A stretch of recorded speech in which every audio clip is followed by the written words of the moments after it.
Alrighty, we are on to week 115 of World War II. November 7th, 1941. The Red Army must double in size, and now, World War II, November 7th, 1945. I already said all that. Anyways, let's dive in. Ist das Ihr Ehemann? Ihr Bruder? Ihr Sohn? I'm paranoid about my shit breaking. No, it's just something I heard on the radio. Yeah. Yeah. All right. November 7th, 1941.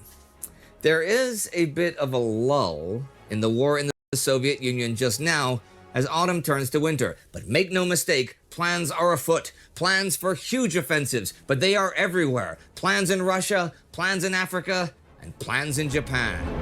Gasp! All the plans everywhere and I'm Indy Nidell. nowhere. This is World War II. Last week, the German drive on Moscow, Operation Typhoon, was halted, in large part because the autumn rains, the Rasputitsa, had turned the Soviet roads into impassable mud. The Germans were still advancing in the Crimea, though, and at sea, a German U-boat sank a neutral American destroyer. I ended last week with a quote by David Glantz about November 1st, 1941, and just for fun, I'll start today with another one about the same day. German commanders and soldiers of all ranks tried to reconcile four contradictory realities. First, the Wehrmacht had won stunning victories across the entire front, which it was necessary to exploit. Second, the arrival of the Rasputitsa, after which winter would surely follow, would complicate that exploitation. Third, the increasing debilitated state of the Wehrmacht, in particular its mechanized forces. Fourth, and most sobering, many Germans finally began to appreciate the resilience and staying power of the Red Army and Soviet soldier. And all the victories and gains have come at a price. By November 1st, the Germans have taken 686,000 casualties. If you take the original attacking force June 22nd and add in all the replacements, that's 20% of it. Right now, the Germans field 2.7 million men. As for their equipment, just a third of the motor vehicles still run, and the panzer divisions are at 35% full strength. Advancing even further eastward may bring more tactical victories, sure, but at what further cost to logistics and supply? It's hard enough to bring in fuel and ammunition as is, but to continue over the winter would mean bringing in winter clothing and supplies and all sorts of construction materials to boot. So, in light of all this, on the 4th, Field Marshal Gerd von Rundstedt asks that his Army Group South, be allowed to stop, like now, and rebuild and prepare for an offensive in 1942. As for the Red Army, German intel says they have 160 divisions and 40 brigades in the west on all fronts, most at below half strength. In reality, as of November 1st, the Red Army has 269 divisions and 65 brigades, but they have been reduced to a total of 2.2 million men. But, and this is important, those numbers are growing like crazy. By the beginning of December, they should feel... Are those all machine guns that they're carrying? Like, I can't really... It looks like right here, I think I see... Yeah, those gotta be the machine gun. Field over 4 million men in 343 divisions and 98 brigades. Adolf Hitler is still totally optimistic, though, and his Army Chief of Staff, Franz Halder, thinks the Soviets are no longer capable of defending a full continuous front. So they'll have to focus on defending just Moscow and the Caucasus while they raise forces for the future. So he wants to hit communications and industrial centers. Today, the 7th, he comes out with his plan called Concerning the Continuation of Operations Against the Enemy Grouping Between the Volga and Lake Ladoga. I think we could tighten that, make it sound better. Catchy name.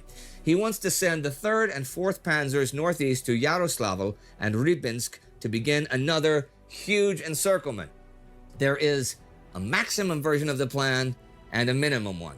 The minimum one calls for advancing to a line 50 kilometers east of Lake Ladoga, southeast to 275 kilometers east of Moscow, and down to Rostov. But the maximum one is for a further advance to Vologda, Gorky, Stalingrad, and Maikop. God This damn. would cut off access to the northern ports and the industrial regions around Moscow and down south.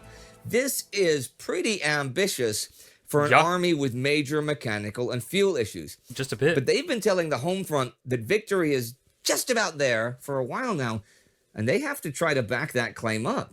The Allies have been busy trying to expose the credibility gap between what the German public is being fed by German propaganda minister Joseph Goebbels and what is really happening. He notes that foreign propaganda seems filled with a new hope, and that the German people are now publicly wondering where the great victory is. More people are tuning into foreign broadcasts than ever, and British propaganda is playing on that. The BBC Foreign Service broadcasts a ticking clock, and every 7 seconds in German, a voice says things like, "Every 7 seconds, a German dies in Russia. Is it your husband? Is it your son? Is it your brother?" They're not targeting just the Germans at home either. Troops on the Eastern Front are fed glowing reports of the successes of British bombers in Germany. Airdrop leaflets by the Soviets also add to this exaggeration. One claims that the German newspapers are withholding the scale of the destruction, and 1,000 tons of bombs were dropped on Cologne in under a week. Another says that women are now working 12-hour days for 40% of the men's wages. These are your wives and sisters. Of course, a lot of this is simply not believed, but the one thing that no one can deny that the Soviets repeatedly hammer on is their losses, the dead and the wounded. You can't refute that when you see it day after day with your own eyes. There are by now many instances of German soldiers shooting themselves in the hand or the leg. Oh, I thought he was going to end it at, there are many Germans just shooting themselves. Like, just to death. But I mean, I'm sure there are a lot of those doing that too. To be sent away to lead a less dangerous life because they'd have a greater chance of survival. The real problem is that the Germans are winning all the battles, but they're not exactly winning the war. But the Germans are far from the only ones making plans for offensives. It is now November, and the Allied offensive in North Africa draws ever closer. Alan Cunningham, who's designing and commanding the offensive, has put his 3 armored brigades, most of his armor, into the 30th Corps under Willoughby Norrie. This is going to be the spearhead. The infantry is assembled in the 13th Corps under Alfred Godwin Austin. Now, we saw Cunningham in overall command of the successful East Africa campaign, as you may remember. But this is the first time he's commanded a tank army. The 8th Army has in total around 700 tanks, and Erwin Rommel, leading the opposition, has like 390. Half of Norrie's tanks are the new Crusaders, and in fact the whole operation takes its name from the tanks. Operation Crusader. Crusaders are fast and well armored, although not the world's best mechanically, and come armed with a 2-pounder gun. What are pretty solid mechanical tanks are the American Stuart models they have, though, which can reach over 60 kilometers per hour. So they're the fastest tanks in the Sahara. USA. Their 37mm guns are maybe a tad stronger than the Crusaders, but their big issue is range. They are serious gas guzzlers. Oh.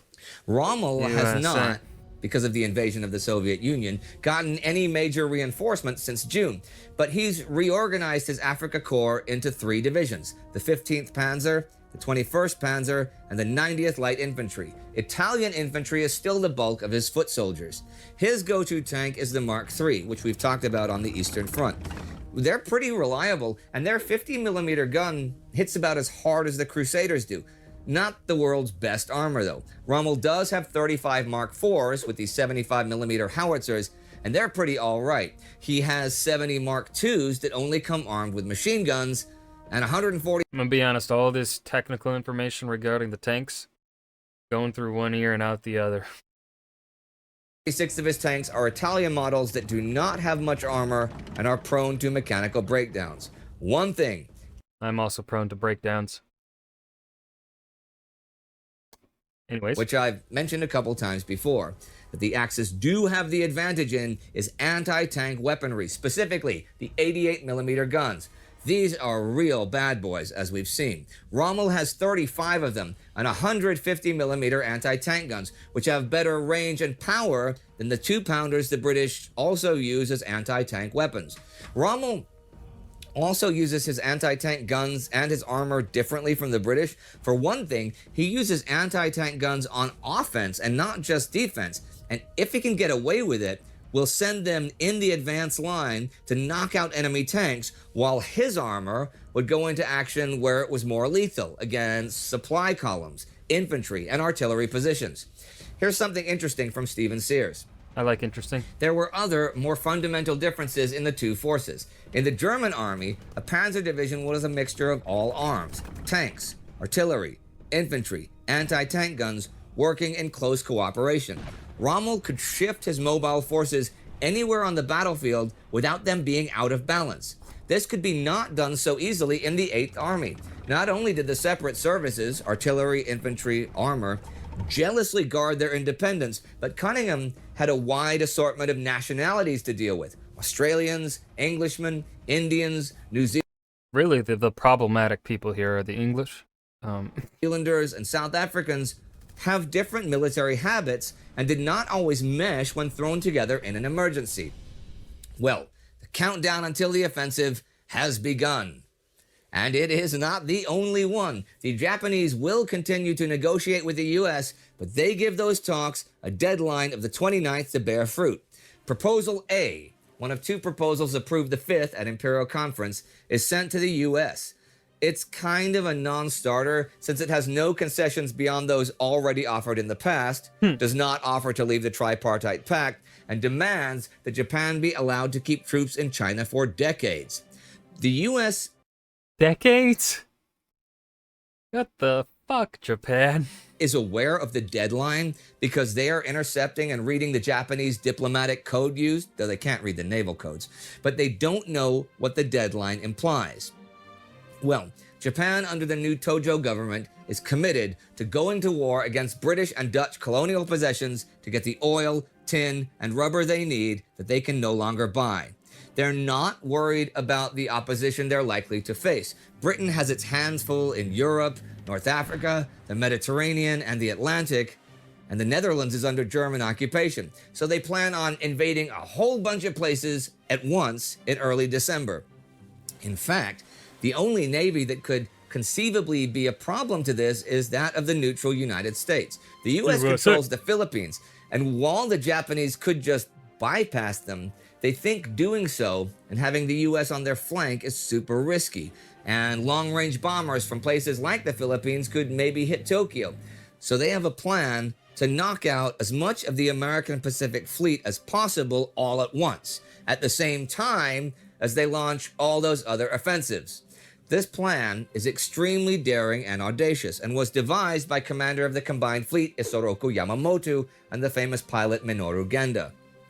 This calls for secretly sailing the Kido Butai, the first air fleet, the world's largest carrier fleet, across the Pacific to catch the U.S. fleet napping at Pearl Harbor in Hawaii. Now, I promise that soon I will talk so much about this that it will make your head spin. Oh, lovely.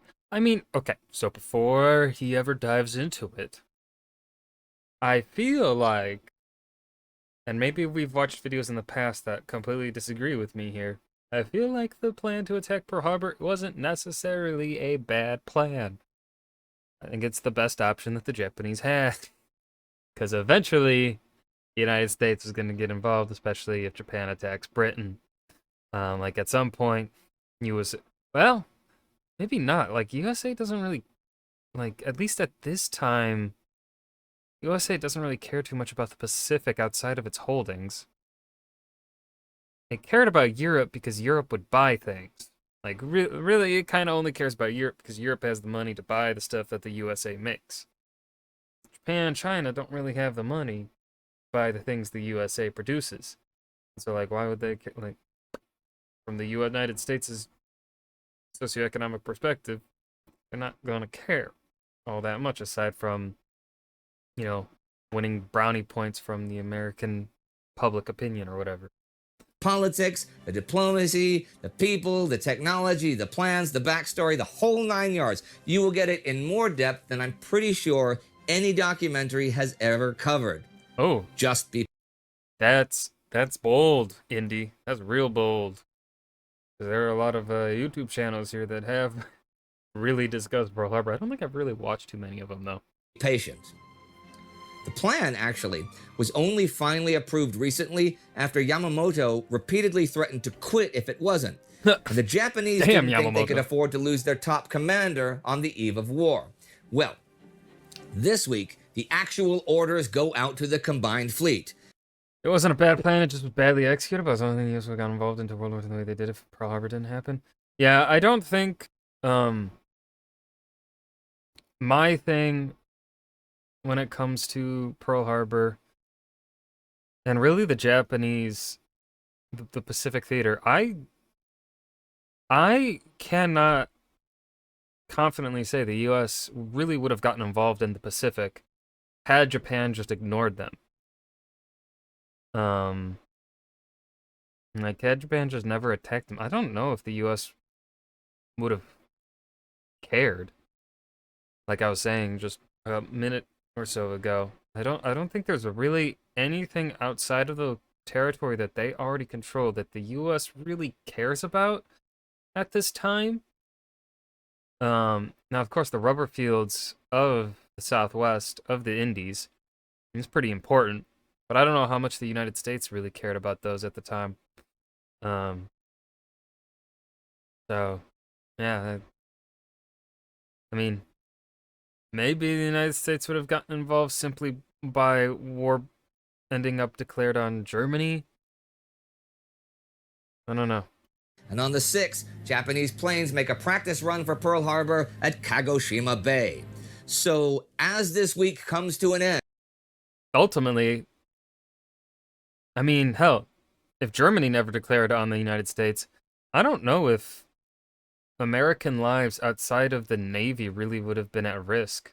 Like, outside of those that volunteer to go fight in the wars, in like the different armies, and the escort fleets. I don't know if really any American lives would have been in jeopardy. It's like, I think the USA would have been happy to just not do anything and just lend-lease the entire war. Like, that gives the United States the most amount of money with the least amount of cost. So, like, yeah, USA would have just, I don't know, kind of sat out without sending any troops. there is a clock ticking in Japan, one in North Africa, and one in the Soviet Union, all for large-scale offensive operations. On November 6, Joseph Stalin addresses the Soviet Union and the world. You might think a leader talking to his people is a fairly mundane event, but this is apparently only the second time in his entire rule he has done so. Huh? The first being July 2nd. Oh my god. This is broadcast from a Moscow Party rally in Mayakovsky metro station on the eve of the 24th anniversary. Such a difference from Stalin and FDR, right? Stalin never talking to his people, and FDR is doing his what? Would he do those fireside chats like once a month, or was it once a week? We need a president that does that again, man. Like, I don't understand why so many political leaders struggle with communication. It's like it's a very simple thing to do. It's not hard to communicate, yet so many politicians are completely inept at it. Anniversary of the revolution that brought the Bolsheviks to power. He says that the Soviets have lost 450,000 soldiers killed, though well over 1 million more casualties. But the Germans have lost over 4.5 million killed, wounded, and prisoners over the war. Victory is near. Well, he says a lot more than that, and there's a link to the whole speech in the description. Oh no, the US has a president that communicates in a lot. No, he says a lot of the current thing in the US president's office. I don't know if I would really call it communication, more so just a lot of empty words that mean nothing. Like, I've seen the posts he makes, and so many of those words, like, so many of the words just are fluff, don't mean anything, distractions, red herrings. That's not, I wouldn't call that actual communication. And also, I don't really think social media really counts as communication. Um, like, I don't think tweeting or posting on Instagram, that kind of stuff, like, really counts as communication. I want the president to do some fireside chats. I want the president to be looking into a camera and talking, um, and actually communicating that way, and not just making a post that gets, you know, checked by the current person. Totally doesn't have anyone check what he posts. But like previous ones, they go through an entire team of people. Like, yeah. He says that the invaders, the National Socialists, are neither nationalist nor socialist, and he explains that pretty well, actually. What they are is crows decked in peacock feathers, but I like that line. Crows decked in peacock feathers. All right, Stalin. All right. Yeah, right. I'll give you a point for that one. no matter how much crows may deck themselves in peacock feathers, they will not cease to be crows. And these men, bereft of conscience and honor, these men with the morals of beasts, have the insolence to call for the extermination of the great Russian nation. The German invaders won a war of extermination with the peoples of the USSR. Well, if the Germans won a war of extermination, they will get it. From now on, our task will be to exterminate every single German who has set his invading foot on the territory of our fatherland. Guys, I feel a little bit patriotic for Mother Russia. Hoorah! Well, that was a rather dark and somber ending for an episode. This is different. And I'm now going to rather abruptly change the direction by inserting myself right here with a World War II in real-time public service announcement. It's not really a spoiler to anyone in 2020, some of the events that happened later in 1941. And the day that... Are they in COVID filming now? Or are they not yet? No, they have to be, because it's November. This comes out, if you were watching this the day it comes out, it is exactly 30... Wait, no, he films in... No, Europe also had... What kind of... Did they... Man, they've never talked... Did I miss the... What?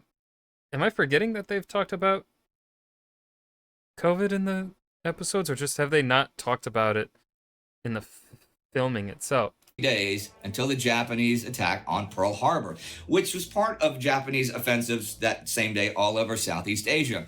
And as many of you know, on December 7th, we will be covering the Pearl Harbor attack minute by minute in real time for 5 hours as it happens, starting at 6:10 a.m. local Hawaiian time. If you're wondering... I am not fucking watching that video if it is still uploaded. No. YouTube comments? No. It's not happening. No. What time that would mean for you. 6 a.m. Hawaii is, I think, 8 a.m. in Los Angeles in California, which would be 11 in Washington, D.C. So it's like, wait a minute, is that 10 a.m. Chicago? Or is that 9 a.m. Chicago? I think it's 10 a.m. Chicago. Which would be 5 p.m. Greenwich Mean Time, 6 p.m. Central European Time, and 11 p.m. Man, they missed the most important one. Freaking Chicago Central Standard Time. Best time. Chicago.